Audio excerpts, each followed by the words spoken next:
So, bit of an update on the Autoglym Easy Sprayer. Well, I've had it about a month, and would you believe it's leaking? Maybe I just got unlucky.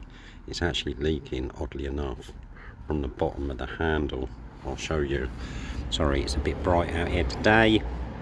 It actually leaks when you put a little bit of pressure into it. Just from here, drips down. And if I pump it up and forget, it doesn't take too long for it to start losing quite a bit of the contents. But there you go. Maybe I just got a bit unlucky.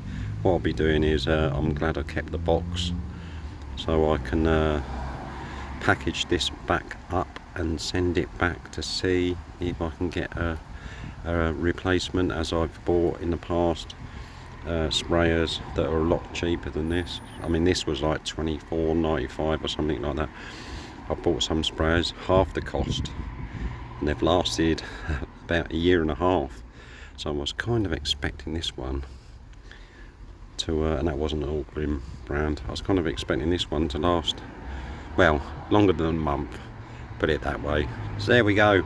Don't know if you've had the same issues with it, but as I say, probably just unlucky, one of them things. There you go, bit of an update on the Autoglym Easy Sprayer.